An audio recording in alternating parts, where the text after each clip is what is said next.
Hi, this is Geetanjali. आज के इस वीडियो में हम डिस्कस करेंगे क्रिमिनल जजमेंट राइटिंग।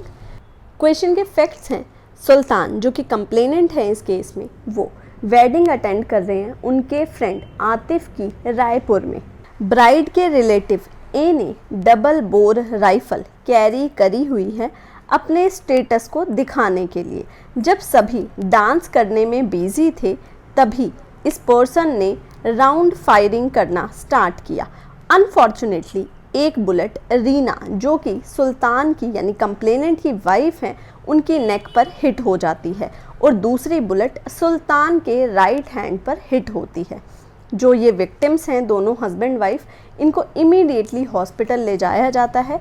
हॉस्पिटल में वाइफ की लास्ट स्टेटमेंट डॉक्टर द्वारा रिकॉर्ड की जाती है और डॉक्टर ही फिर पुलिस को इन्फॉर्म करते हैं टेलीफोन के through. Sub inspector Ramesh hospital पहुंचते हैं जहां पर रीना और सुल्तान की स्टेटमेंट पर एफआईआर रिकॉर्ड की जाती है। एफआईआर पर सिर्फ सुल्तान के ही साइन हैं। 2 दिन के बाद इसी इंजरी की वजह से रीना की डेथ हो जाती है। इन्वेस्टिगेशन के दौरान एक्यूज्ड को अरेस्ट किया जाता है। जो ये राइफल है ये रिकवर की जाती है एक्यूज्ड की इंफॉर्मेशन से। स्पोर्ट मैप प्रिपेयर किया जाता है, कार्टिरेज रिकवर की जाती है, चार्जशीट फाइल की जाती है सेक्शन 304A और सेक्शन 338। उसके बाद कंप्लेनेंट की जब क्रॉस एग्जामिनेशन की जाती है तो क्रॉस एग्जामिनेशन में कंप्लेनेंट ये बात एडमिट करता है कि उसने एक्यूज्ड को देखा था जब वो खाना खा रहा था। एक्यूज्ड ने एक राइफल अपने शोल्डर पर कैरी की हुई है पर उसने उसे फायरिंग करते हुए नहीं देखा। 2 और आई विटनेस हैं, आतिफ और उसके ब्रदर सलीम, जो कि प्रोसिक्यूशन विटनेस 4 और प्रोसिक्यूशन विटनेस 5 की तरह अपीयर होते हैं और कहते हैं कि उन्होंने एक्यूज्ड को फायरिंग करते हुए देखा है। डॉक्टर बख्शी को एग्जामिन किया जाता है एज प्रोसिक्यूशन विटनेस 2, जो कि आकर कहते हैं कि रीना की डेथ हुई है इस बुलेट शॉट की वजह से जो कि उसकी नेक पर लगी है। वो साथ ही पोस्टमार्टम रिपोर्ट भी प्रूव करते हैं। उसके बाद डॉक्टर चेतन अपीयर होते हैं एज प्रोसिक्यूशन विटनेस 3। इन्होंने कंप्लेनेंट को अटेंड किया था।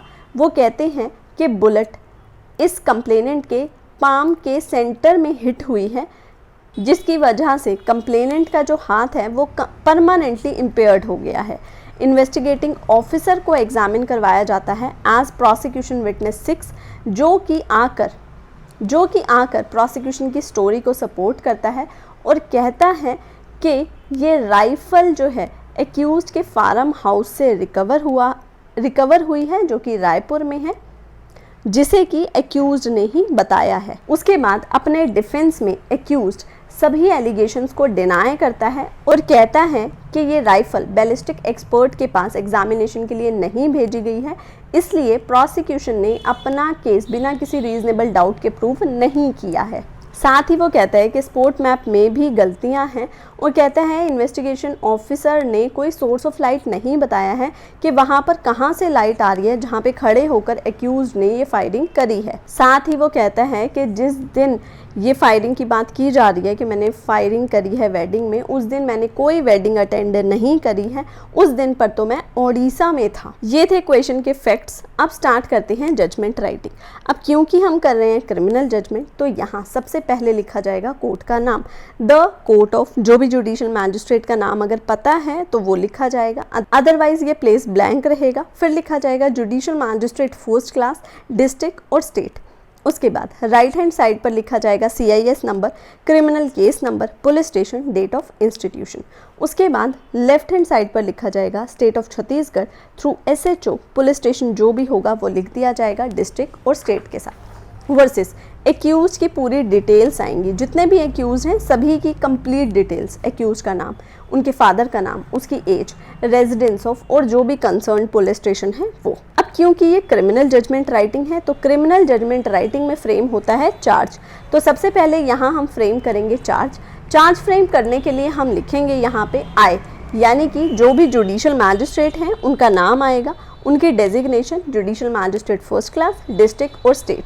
Charge you the accused person, accused person A को चार्ज किया जाता है। सबसे पहले लिखा जाएगा कि तुम एक्यूज्ड ने उस अलेज्ड डेट, टाइम और प्लेस पर डेथ कोज करी है मिस रीना की, जो कि कंप्लेनेंट की वाइफ है। अब डेथ किस तरह से कोज की है वो भी लिखा जाएगा कि तुमने वेडिंग में डबल बोर राइफल से फायरिंग करी है, जो कि रैश और नेग्लिजेंटली उस रीना को हिट हुई है, इसलिए तुमने ऑफेंस किया है causing death by negligence, punishable under section 304A of Indian penal code, 1860 और इस कोड की कॉग्निजेंस में है।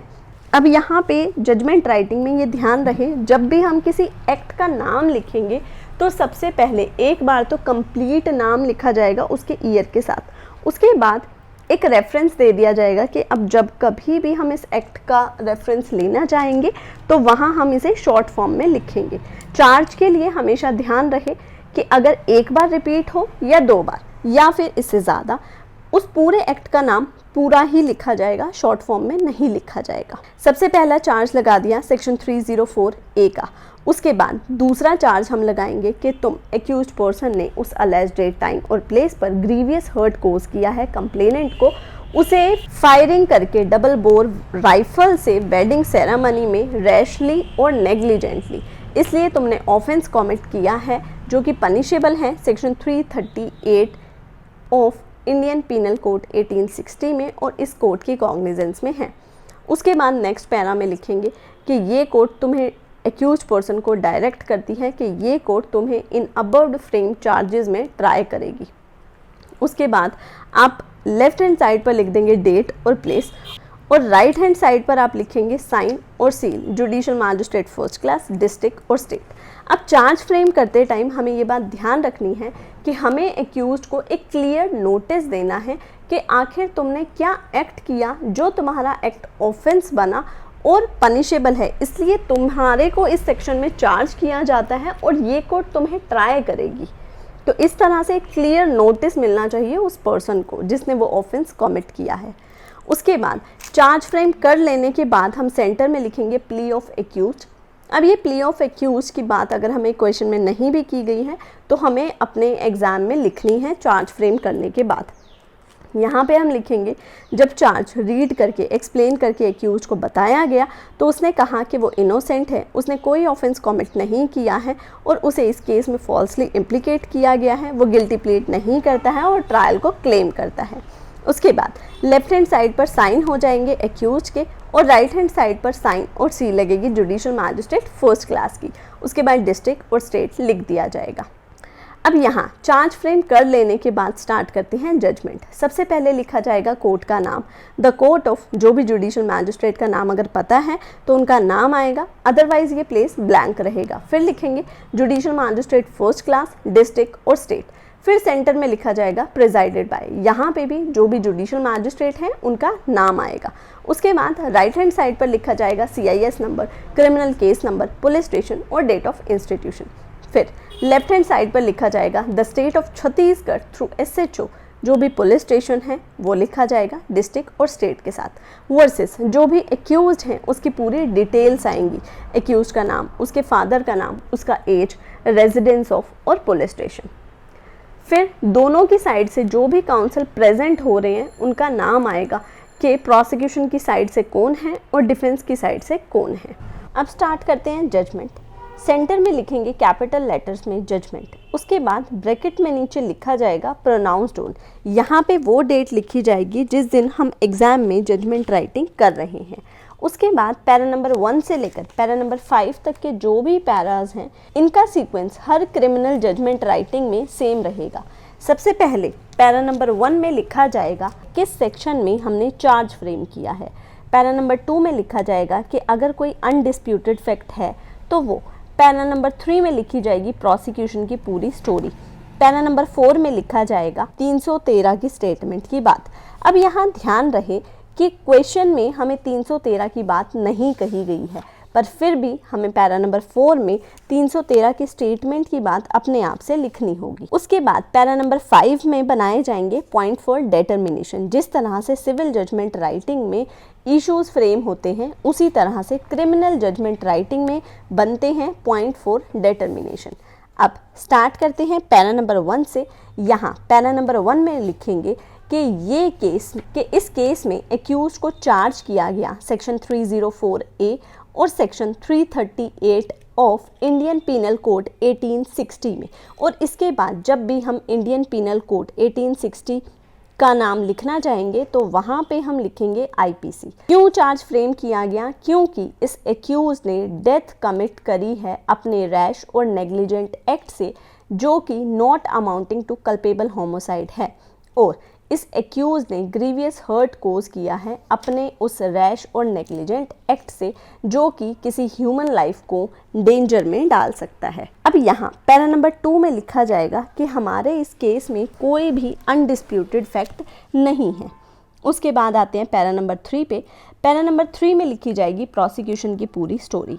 यहाँ पे हम लिखेंगे कि प्रोसिक्यूशन की स्टोरी ब्रीफ में ये है, कंप्लेनेंट सुल्तान जो कि वेडिंग अटेंड कर रहा था अपने फ्रेंड आतिफ की रायपुर में। अब ब्राइड के एक रिलेटिव ए ने डबल बोर राइफल ली हुई थी अपने साथ में। जब सभी डांस करने में बिजी थे तो इस पर्सन ने राउंड फायरिंग करी एयर में, और अनफॉर्चुनेटली एक बुलेट रीना को, जो कि सुल्तान की वाइफ हैं, उनकी नेक पर हिट हो गई और दूसरी बुलेट सुल्तान के राइट हैंड पर हिट हुई। विक्टिम्स को इमीडिएटली हॉस्पिटल ले जाया गया। हॉस्पिटल में वाइफ की लास्ट स्टेटमेंट रिकॉर्ड की गई डॉक्टर द्वारा, और डॉक्टर ने ही फिर पुलिस को इन्फॉर्म किया टेलीफोन से। सब इंस्पेक्टर रमेश वहां हॉस्पिटल पहुंचे और उन्होंने FIR रिकॉर्ड करी, जो कि सिर्फ सुल्तान द्वारा साइन की गई। 2 दिन के बाद रीना अपनी इस इंजरीज की वजह से मर जाती है। इन्वेस्टिगेशन के दौरान एक्यूज्ड को अरेस्ट किया जाता है, राइफल रिकवर की जाती है उस एक्यूज्ड की इंफॉर्मेशन पे। एक स्पॉट मैप प्रिपेयर किया जाता है जहां से कार्टिलेज मिली है, कार्टिलेज को रिकवर किया जाता है। इन्वेस्टिगेशन कंप्लीट करने के बाद police officer police report submit करते हैं सेक्शन 173 सबसेक्शन 2 ऑफ CRPC में, और इसी रिपोर्ट पे कोर्ट ने कॉग्निजेंस लिया section 190 subsection B of CRPC में। उसके बाद नेक्स्ट पैरा में हम लिखेंगे कि जब चार्ज रीड करके और एक्सप्लेन करके एक्यूज को बताया गया तो उसने कहा कि वो गिल्टी नहीं है और वो ट्रायल को फेस करना चाहता है। जब उसकी personal examination section 313 of CRPC में की गई तो उसने सभी एलिगेशंस को डिनाई किया और ये कहा कि जो राइफल है वो बैलिस्टिक एग्जामिनेशन के लिए नहीं भेजी गई है, इसलिए प्रोसिक्यूशन ने अपना केस बिना किसी रीजनेबल डाउट के प्रूफ नहीं किया है। इसके बाद नेक्स्ट पॉइंट हमारा बनेगा पॉइंट फॉर डिटर्मिनेशन। यहाँ पॉइंट फॉर डिटर्मिनेशन के लिए ध्यान रखना है कि जिस सेक्शन में हम चार्ज फ्रेम करेंगे उस एक सेक्शन को हम एक पॉइंट फॉर डिटर्मिनेशन बनाएंगे। अगर हमने सेकंड चार्ज उस पर फ्रेम किया है किसी और सेक्शन में तो उसके लिए पॉइंट फॉर डिटर्मिनेशन अलग से बनेगा। अब यहाँ पे हमने 2 सेक्शंस में चार्ज फ्रेम किया है एक्यूज के ऊपर, तो सबसे पहले जो 4th सेक्शन में हमने चार्ज फ्रेम किया है उस पे पॉइंट फॉर डिटर्मिनेशन बनेगा। यहाँ हम लिखेंगे कि क्या उस अलेज डेट, टाइम और प्लेस पर एक्यूज्ड ने मिस रीना की डेथ कोज की है, जो कि कंप्लेनेंट की वाइफ है, अपने रैश और नेग्लिजेंट फायरिंग की वजह से, जो कि उसने अपनी डबल बोर राइफल से वेडिंग सेरेमनी में की है, जो कि not amounting to culpable homicide है, क्वेश्चन मार्क। उसके बाद सेकंड पॉइंट फॉर डिटर्मिनेशन बनेगा कि क्या उस अलेज डेट, टाइम और प्लेस पर एक्यूज ने ग्रीवियस हर्ट कंप्लेनेंट को कोज किया है डबल बोर राइफल से फायरिंग करके वेडिंग सेरेमनी में। उसके बाद नेक्स्ट और लास्ट हमारा पॉइंट फॉर डिटर्मिनेशन जो कि हर क्रिमिनल जजमेंट राइटिंग में बनेगा वो होगा एक्विटल और कन्विक्शन, कि क्या इस केस में एक्यूज्ड को एक्विटल होनी चाहिए या फिर कन्विक्शन। अब यहाँ पॉइंट फॉर डिटर्मिनेशन बना लेने के बाद सेंटर में लिखेंगे हम कैपिटल लेटर्स में रीजंस फॉर डिटर्मिनेशन। यहाँ जितने भी हमने पॉइंट फॉर डिटर्मिनेशन बनाए हैं हम चाहें तो सभी को एक साथ लेकर भी चल सकते हैं और चाहें तो सबको अलग अलग लेकर भी चल सकते हैं। तो यहाँ पर हम सभी पॉइंट्स को एक साथ डिटरमाइन करेंगे। तो यहाँ हम रीजंस फॉर डिटर्मिनेशन के बाद लिख देंगे पॉइंट नंबर 1, 2 एंड 3। स्टार्ट करते हैं पैरा नंबर 6 से। यहाँ पैरा नंबर 6 में हम लिखेंगे कि एविडेंस की रिपीटिशन को अवॉइड करने के लिए और कोर्ट के रिकॉर्ड को ओवरबर्डन होने से रोकने के लिए हम सभी पॉइंट्स को एक साथ एनालाइज और डिटरमाइन करेंगे। इंडियन एविडेंस एक्ट 1872 के सेक्शन 102 के अकॉर्डिंग पूरे केस को प्रूव करने का ओनस प्रोसिक्यूशन के ऊपर होगा। क्रिमिनल ज्यूरिस्प्रूडेंस का कार्डिनल प्रिंसिपल है प्रिजम्पशन ऑफ इनोसेंस, यानी कि एक्यूज को कोर्ट हमेशा इनोसेंट ही प्रिज्यूम करेगी। पूरे केस को प्रूव करने का, यानी एक्यूज के गिल्ट को प्रूव करने का जो बर्डन है वो प्रोसिक्यूशन के ऊपर होगा कि वो बिना किसी रीजनेबल डाउट के एक्यूज के गिल्ट को प्रूव करे। और अपने इस बर्डन को डिस्चार्ज करने के लिए प्रोसिक्यूशन ने सबसे पहले कंप्लेनेंट सुल्तान को एज प्रोसिक्यूशन विटनेस 1 एग्जामिन करवाया, जो आकर कहता है कि उस रेलेवेंट नाइट पर जब वो डिनर कर रहा था अपनी वाइफ के साथ वेडिंग सेरेमनी में, ये फैक्ट रेलेवेंट होगा section 7 of Indian evidence act में, क्योंकि ये ओकेजन कॉन्स्टिट्यूट कर रहा है उस ऑफेंस के होने का। प्रोसिक्यूशन विटनेस 1 फर्दर ये कहता है कि उसने एक्यूज को देखा था जब वो डिनर कर रहा था कि उसने डबल बोर राइफल अपने शोल्डर पर ली हुई है। ये फैक्ट भी रेलेवेंट होगा section 11 of Indian evidence act में, क्योंकि ये उस फैक्ट इन इशू के होने को हाईली प्रोबेबल कर रहा है। वो फर्दर ये कहता है कि आधे घंटे के बाद जब वो और उसकी वाइफ स्टेज पर गए और डांस करना स्टार्ट किया और लोगों के साथ, उसके बाद उसने ये कहा तभी उसे एक फायरिंग का साउंड सुनाई दिया और मिली सेकेंड्स के स्पैन में एक बुलेट उसकी वाइफ की नेक पर आकर हिट हुई और दूसरी उसके लेफ्ट हैंड पर आकर हिट हुई।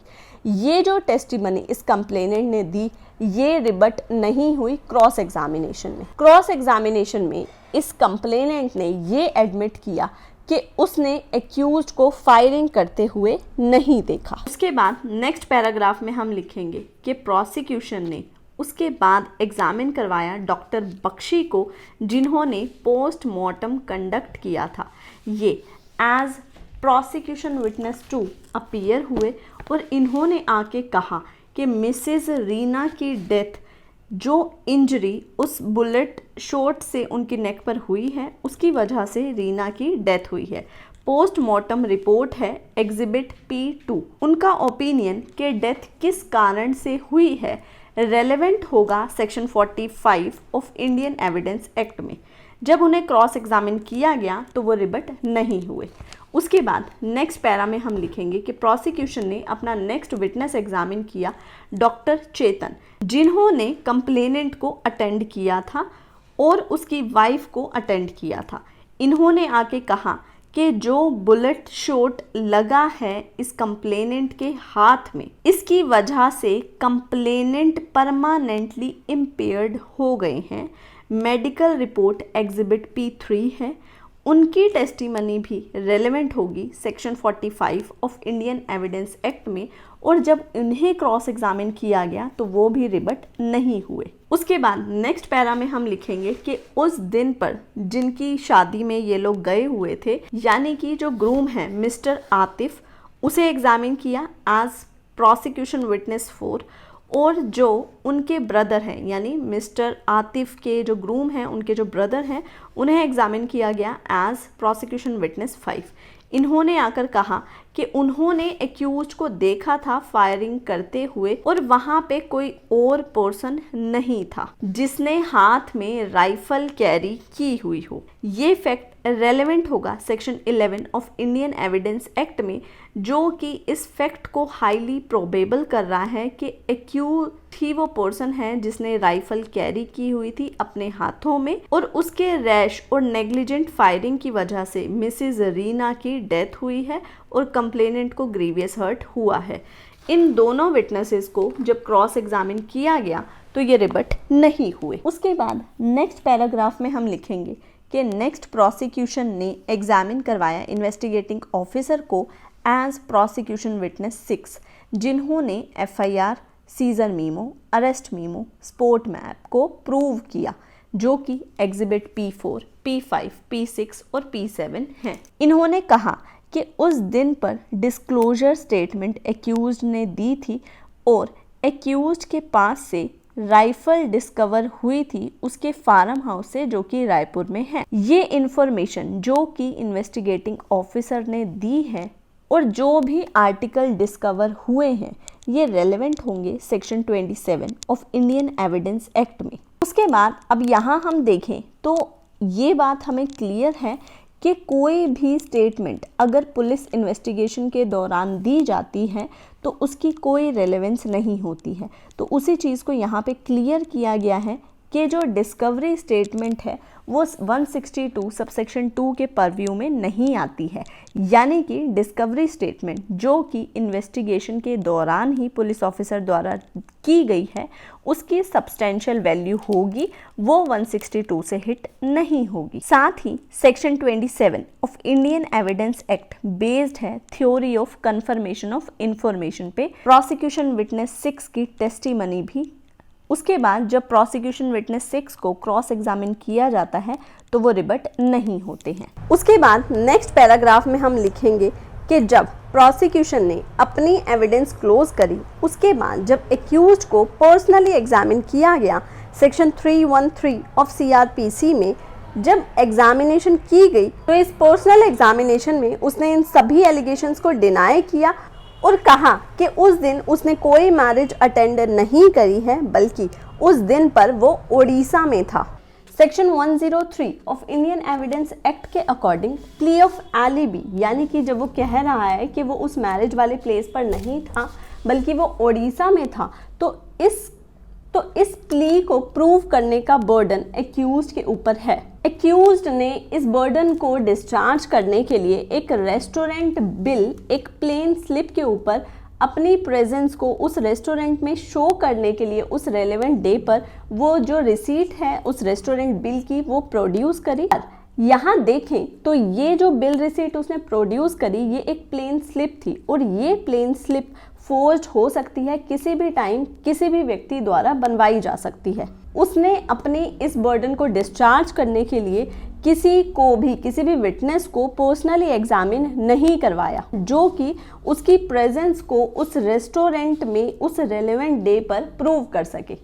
उसके बाद नेक्स्ट पैरा में हम लिखेंगे कि जो भी रेलेवेंट फैक्ट ड्यूली प्रूव किए हैं प्रोसिक्यूशन ने, उन सभी को देखते हुए कोर्ट को क्या ठीक लगता है। तो जो भी अनरिबट टेस्टिमनी प्रोसिक्यूशन विटनेस 1, 2 और 5 की तरफ से आई है उससे ये एस्टैब्लिश होता है कि एक्यूज्ड बिना किसी रीजनेबल डाउट के उस वेडिंग वाले दिन वहाँ उस वेडिंग में प्रेजेंट था।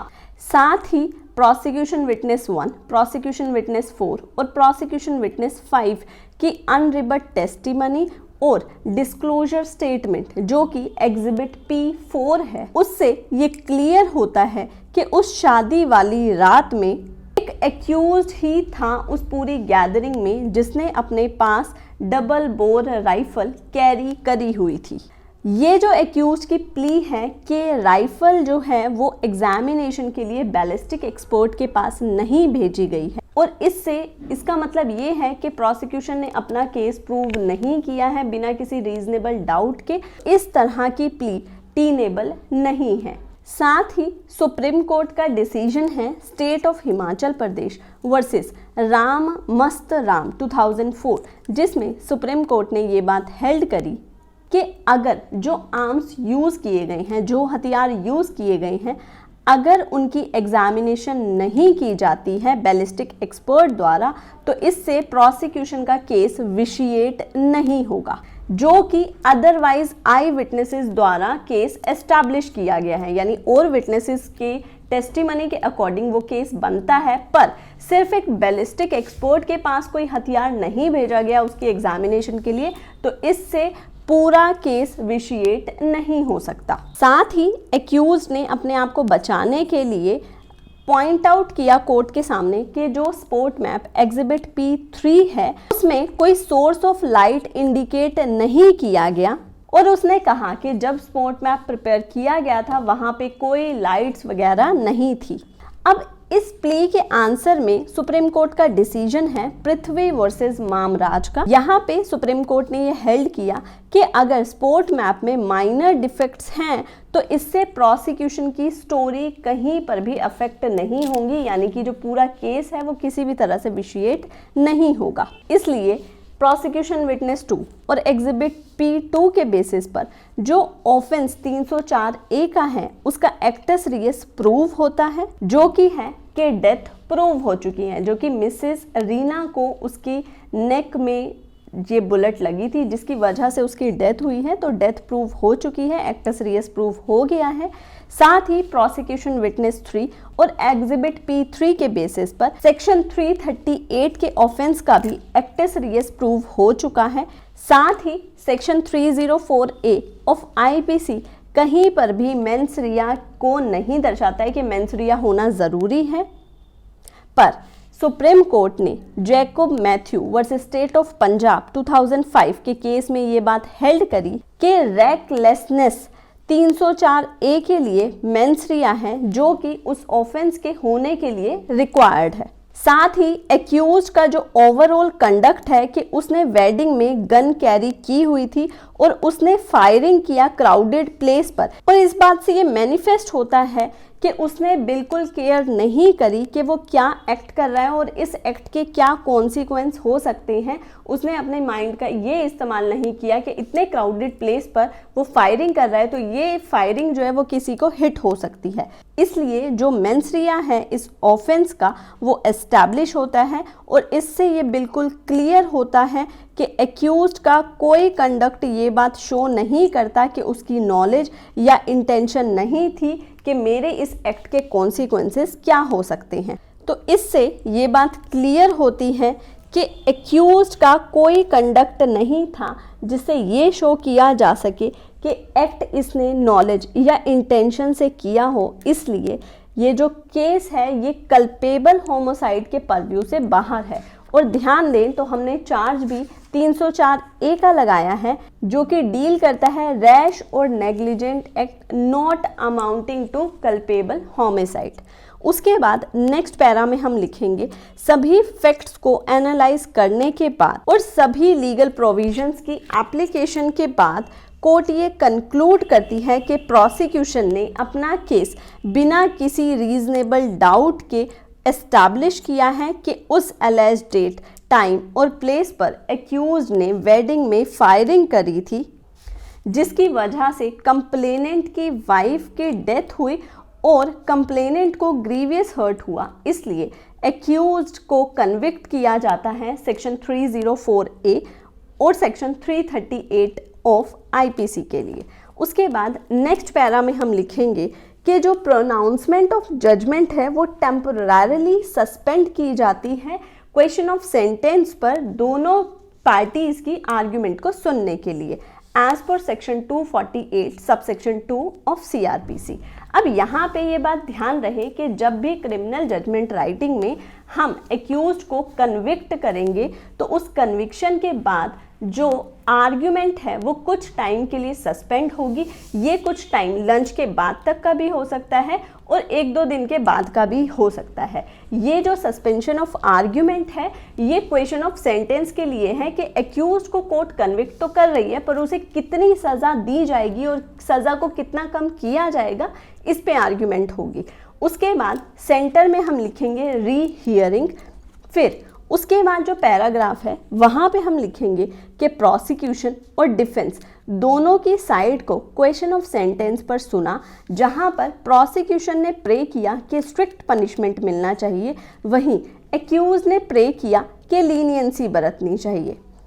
ऑफेंस के नेचर को ध्यान में रखते हुए कोर्ट ये कंसीडर नहीं करती कि ये एक प्रॉपर केस है जिसमें कि एक्यूज को 360 ऑफ CRPC का यानी प्रोबेशन का बेनिफिट दिया जाए या फिर section 346 of probation of offender act का बेनिफिट दिया जाए। ऐसा कोर्ट को नहीं लगता, क्योंकि रैश और नेग्लिजेंट एक्ट जिस तरह का इस एक्यूज ने किया वो बहुत ही डेंजरस है और कोई भी मैन अगर इस तरह से भीड़ वाली जगह पर जैसे वेडिंग में इस तरह से फायरिंग करने वाले एक्ट को हम लीनियंटली नहीं ले सकते हैं। साथ ही इस तरह के एक्ट जो हैं वो रुकने चाहिए। इसलिए इन सारी चीज़ों को ध्यान में रखते हुए, इन रेलेवेंट फैक्ट्स को ध्यान में रखते हुए कोर्ट ये फॉलोइंग सेंटेंस पास करती है। जब भी सेंटेंस पास होगी तो एक टेबल क्रिएट की जाएगी जिसमें सबसे पहले लिखा जाएगा सीरियल नंबर, फिर एक्यूज का नाम, फिर किस सेक्शन में उसे कन्विक्ट किया गया है, कितनी इम्प्रिजमेंट दी गई है, कितना फाइन इम्पोज किया गया है और अगर फाइन पे नहीं करता तो कितनी इम्प्रिजमेंट होगी, ये सब लिखा जाएगा।